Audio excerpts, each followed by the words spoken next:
মহান আল্লাহ রাব্বুল ইজ্জা ওয়াল জালালের দরবারে আমরা শুকরিয়া জ্ঞাপন করছি যে আল্লাহ তাআলা আজকে আমাদেরকে এশার সালাতের পরে এরকম চমৎকার একটি সোশ্যাল গ্যাদারিংয়ে একত্রিত হওয়ার তৌফিক এনায়েত করেছেন। আমরা শুরুতেই ফরমালি আল্লাহ তাআলাকে থ্যাঙ্কস জানাই, শুকরিয়া জানাই। আমরা সবাই পড়ছি কালিমাতুশ শুকর, আলহামদুলিল্লাহ। আজকের এই প্রোগ্রামে আমি সহিহ বুখারী থেকে একটি হাদিস আপনাদের সাথে শেয়ার করব, যে হাদিসটিতে আল্লাহ রাসূল সাল্লাল্লাহু আলাইহি ওয়াসাল্লাম 7 শ্রেণীর ব্যক্তিকে কিয়ামতের দিন আল্লাহ তাআলা আরশের ছায়ার নিচে ছায়া দিবেন। এই বিখ্যাত হাদিসটা আপনাদের সামনে উপস্থাপন করবার চেষ্টা করব এবং আশা করব যে আপনারা মনোযোগ দিয়ে শুনবেন, যাতে করে শেষে আপনাদের কাছ থেকে আমি 1-2 মিনিটের সামান্য কিছু ফিডব্যাক নিতে পারি যে আপনারা কতটুকু বুঝতে পারলেন। সো মনোযোগটা একেবারে আমার দিকে হবে, হ্যাঁ, ডানে বায়ে কোনো দিকে তাকানো যাবে না। হাদিসটি সহিহ বুখারীতে এসেছে আর হাদিসটির বর্ণনাকারী হচ্ছেন সাইয়েদনা আবু হুরায়রা রাদিয়াল্লাহু তাআলা আনহু।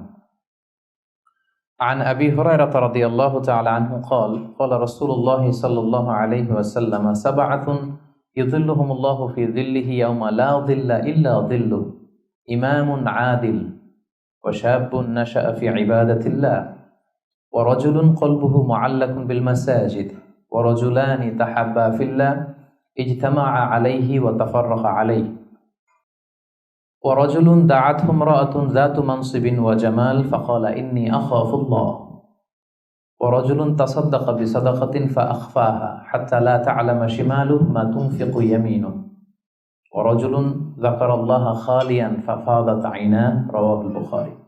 এটা হচ্ছে হাদিসের টেক্সট। তো আবু হুরায়রা রাদিয়াল্লাহু তাআলা আনহু বর্ণনা করেন যে আল্লাহ রাসূল সাল্লাল্লাহু আলাইহি ওয়াসাল্লাম তিনি বলেছেন 7 শ্রেণীর ব্যক্তিকে, 7 ধরনের ব্যক্তিকে আল্লাহ তাআলা কিয়ামতের দিন in the day of judgement তার আরশের নিচে ছায়া দিবেন, যেদিন আল্লাহর আরশের ছায়া ছাড়া আর কোনো ছায়া থাকবে না। এর মধ্যে প্রথম শ্রেণী হচ্ছে ইমামুন আদিল, মানে the just ruler, the just king, ন্যায়পরায়ণ শাসক। প্রথম শ্রেণী হচ্ছে ন্যায়পরায়ণ শাসক বা রাষ্ট্রপ্রধান। 2 নম্বর হচ্ছে ওয়াশাবুন নাশা ফি ইবাদাতিল্লাহ, এমন যুবক যে তার যৌবনটাকে আল্লাহর ইবাদতে কাটিয়েছে। 3 নম্বর হচ্ছে ওয়ারাজুলুন কলবুহু মুআল্লাকুন বিল মাসাজিদ, এমন ব্যক্তি যার হৃদয়টা সবসময় মসজিদের সাথে লেগে থাকে, মসজিদের সাথে ঝুলে থাকে।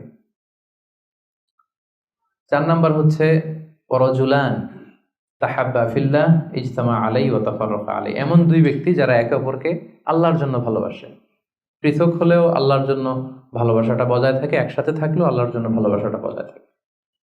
5 নম্বরে হচ্ছে এমন ব্যক্তি দাআতহুম ইমরাআতুন যাতু মানসিবিন ওয়া জামাল, এমন ব্যক্তি যাকে সম্ভ্রান্ত বংশের খুব সুন্দরী রূপসী ভেরি বিউটিফুল লেডি একজন নারী তাকে পাপ কাজের জন্য আহ্বান করেছে, কিন্তু সেই পাপ কাজে সাড়া না দিয়ে প্রত্যাখ্যান করে বলেছে ইন্নী আখাফুল্লাহ, আমি এই কাজ করতে পারবো না, কারণ আমি ভয় পাই একজনকে, তিনি কে? আমি আল্লাহকে ভয় পাই। 6 নম্বর হচ্ছে ওয়ারাজুলুন তাসাদ্দাকা বিসাদাকা ফাআখফাহা হাত্তা লা তা'লামা শিমালুহু মা তুনফিকু ইয়ামিনুহু, এমন ব্যক্তি যে গোপনে দান করে, এত গোপনে দান করে যে তার ডান হাত কি দান করে তার বাঁ হাত টের পায় না। সুবহানাল্লাহি ওয়া বিহামদিহি। 7 নম্বরে হচ্ছে ওয়ারাজুলুন যাকারাল্লাহা খালিয়ান ফাফাদাত আইনা, 7 নম্বর ব্যক্তি হচ্ছে এমন ব্যক্তি যে একা একা আল্লাহকে স্মরণ করে চোখের পানি ছাড়ে, আল্লাহকে স্মরণ করে, আল্লাহর জিকির করে, আল্লাহর ভয়ে তার অশ্রুসিক্ত হয়, তার চোখ বেয়ে দাঁড় দাঁড় করে পানি নামে। এই 7 শ্রেণীর ব্যক্তিকে আল্লাহ তাআলা আরশের নিচে ছায়া দিবেন, যেদিন কোনো ছায়া থাকবে না। এই হচ্ছে হাদিসের সরল বঙ্গানুবাদ। হাদিসটি সহিহ বুখারীতে এসেছে। হাদিসের টেক্সট থেকে পরে যে সহজ সরল বঙ্গানুবাদ করলাম, এটা আপনাদের মোটামুটি বুঝে আসছে না? বুঝে এসেছে। এরপরে ব্যাখ্যা করলে আরো ভালো বুঝতে পারবেন। এই হাদিসটির বর্ণনাকারী হচ্ছে আবু হুরায়রা রাদিয়াল্লাহু তাআলা আনহু। আবু হুরায়রা রাদিয়াল্লাহু তাআলা আনহুর নাম শুনেছেন আপনারা? আল্লাহ রাসূল সাল্লাল্লাহু আলাইহি ওয়াসাল্লাম একজন বিখ্যাত সাহাবী। ওনার নাম কিন্তু আবু হুরায়রা না, ওনার নাম হচ্ছে আব্দুর রহমান। আবু হুরায়রা রাদিয়াল্লাহু তাআলা আনহুর আসল নাম কি? সবাই বলতে হবে, আব্দুর রহমান। তো উনি আবু হুরায়রা হলেন কি করে? হিররাতুন মানে বিড়াল, আর হুরায়রা মানে ছোট্ট বিড়াল, তো উনি বিড়াল পালতেন, বিড়াল নিয়ে দুষ্টামি করতেন। আমাদের অনেকে শখ আছে ঘরে আমরা বিড়াল পালি, তো উনি একবার ঢোলা জামা জুব্বার আস্তিনের মধ্যে বিড়াল নিয়ে রাসূল সাল্লাল্লাহু আলাইহি ওয়াসাল্লামের কাছে আসছেন। আল্লাহ রাসূল দেখলেন যে আবু হুরায়রা বিড়াল নিয়ে দুষ্টামি করতেছে, তো আল্লাহ রাসূল সাল্লাল্লাহু আলাইহি ওয়াসাল্লাম রসিকতা করে মজা করে ডাক দিলেন, ইয়া আবা হুরায়রা, এই বিড়ালের বাবা। আসলে নাম কি ছিল? আব্দুর রহমান। টাকা দরকার ছিল ইয়া আব্দুর রহমান, এটা না ডেকে রাসূল সাল্লাল্লাহু আলাইহি ওয়াসাল্লাম মজা করে বললেন, ইয়া আবা হুরায়রা, হে বিড়ালের বাবা। তো রাসূল সাল্লাল্লাহু আলাইহি ওয়াসাল্লাম কিন্তু এরকম মজা প্রায় করতেন, প্রায় সাহাবাদের মধ্যে তিনি মজা করতেন, রসিকতা করতেন। তবে এটা হালাল রসিকতা ছিল, হালাল এন্টারটেইনমেন্ট। রাসূল সাল্লাল্লাহু আলাইহি ওয়াসাল্লাম একটু রসিকতা করে বললেন, ইয়া আবা হুরায়রা, হে বিড়ালের বাবা। তখন থেকে আবু হুরায়রা রাদিয়াল্লাহু তাআলা আনহুকে সবাই আব্দুর রহমান না বলে বিড়ালের বাবা বলে ডাকতে শুরু করলো, সুবহানাল্লাহ। এবং উনি নিজেও এটা নিজের জন্য পছন্দ করলেন, বিড়ালের বাবা। তো ওনার নাম হচ্ছে বেসিক্যালি আব্দুর রহমান, কিন্তু যেহেতু বিড়াল নিয়ে দুষ্টামি করতেন এবং রাসূল সাল্লাল্লাহু আলাইহি ওয়াসাল্লাম একবার যখন হে বিড়ালের বাবা বলে ডাক দিলেন, তারপর থেকে উনি কি হয়ে গেলেন? আবু হুরায়রা। উনি এই হাদিসটি বর্ণনা করেছেন, উনি নিজে শুনেছেন রাসূল সাল্লাল্লাহু আলাইহি ওয়াসাল্লামের কাছ থেকে এই হাদিসটি। উনি সর্বাধিক হাদিস বর্ণনাকারী সাহাবী, উনার চেয়ে বেশি হাদিস কোন সাহাবী বর্ণনা করেননি। 5374টি হাদিস বর্ণনা করেছেন। মসজিদে নববীর পাশে একটা বারান্দা আছে, এটাকে বলে সুফা। এই বারান্দায় যে সাহাবারা থেকে থেকে পড়াশোনা করতো ওনাদেরকে বলা হতো আহলে সুফা। আবু হুরায়রা রাদিয়াল্লাহু তাআলা আনহু এই আহলে সুফার সদস্য ছিলেন। উনি বলতেন যে আমাদের অনেক সাহাবারা ব্যবসা করতো, কেউ এটা করতো সেটা করতো, আমি কিছুই করতাম না। আমার শুধু খাওয়ার ব্যবস্থাটা হইলেই আমি রাসূল সাল্লাল্লাহু আলাইহি ওয়াসাল্লামের সাথে থাকতাম, সারাদিন থাকতাম, আর উনি যাই বলতো আমি এটা মানুষের কাছে বর্ণনা করে পৌঁছে দিতাম। সুবহানাল্লাহ। এজন্যই উনি এত হাদিস বর্ণনা করেছেন। শুরুতে উনি এত হাদিস বর্ণনা করতে পারতেন না। উনি একবার বললেন, ইয়া রাসূলুল্লাহ সাল্লাল্লাহু আলাইহি সাল্লাম, আসমাউ মিনকা হাদিসান কাসীরান, আমি তো আপনার কাছ থেকে অনেক হাদিস শুনি, ফালা আহফাজ, কিন্তু এগুলো আমার মনে থাকে না, কি করব? আল্লাহ রাসূল সাল্লাল্লাহু আলাইহি ওয়াসাল্লাম বললেন, উবসুত রিদাক, তুমি তোমার চাদরটা বিছিয়ে দাও। আবু হুরায়রা রাদিয়াল্লাহু তাআলা আনহু চাদর বিছিয়ে দিলেন। রাসূল সাল্লাল্লাহু আলাইহি ওয়াসাল্লাম ওই চাদরের মধ্যে এরকম হাত বুলিয়ে দিলেন, বললেন এবার এটা গায়ে দাও। এটা গায়ে দেওয়ার পর থেকে উনি বললেন, এরপর থেকে জীবনে যত হাদিস শুনেছি আল্লাহ রাসূল সাল্লাল্লাহু আলাইহি ওয়াসাল্লামের মুখ থেকে একটাও ভুলি নাই, একটাও ভুলিনি। রাসূল সাল্লাল্লাহু আলাইহি ওয়াসাল্লামের দোয়ার বরকত, রাসূল সাল্লাল্লাহু আলাইহি ওয়াসাল্লামের দোয়ার বরকতটা এরকম ছিল, উনি যদি কোনো লোনা পানির কুয়ার মধ্যে অজু করে কুলির পানি ফেলতেন, ওইটা মুহূর্তের মধ্যে মিঠা পানির কুয়া হয়ে যেত। গাছের মধ্যে ফল ধরে না, রাসূল সাল্লাল্লাহু আলাইহি ওয়াসাল্লাম টাচ করলে এর পরের বছর ফল হতে হতে একেবারে সয়লাব।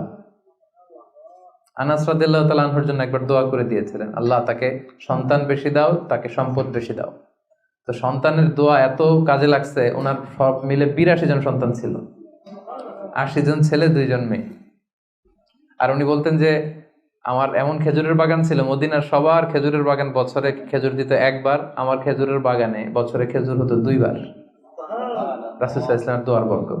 মদিনার অনেক নবজাতক সন্তানদের মাথায় চুল গজায় না, রাসূল সাল্লাল্লাহু আলাইহি ওয়াসাল্লাম কোনো নবজাতক সন্তানের মাথায় হাত বুলিয়ে দিলে মাথার চুল তাড়াতাড়ি বড় হয়ে যেত, বারাকা।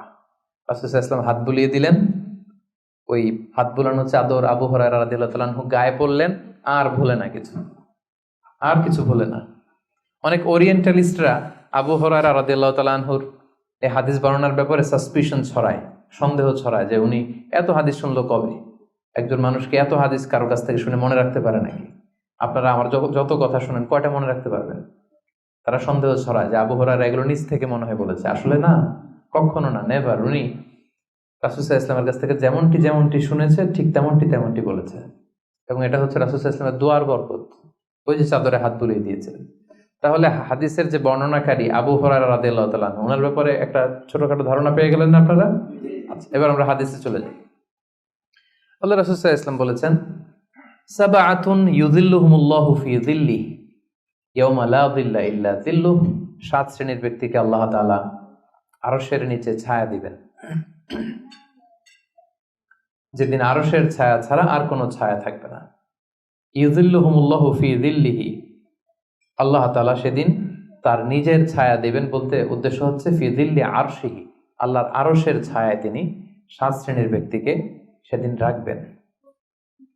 আল্লাহর আরশের ব্যাপারে আপনারা শুনেছেন না, যে আর রহমানু আলাল আরশি ইস্তাওয়া, আল্লাহ তাআলা আরশের উপর পজিশন নিয়েছেন। আল্লাহ তাআলার পজিশন কোথায়?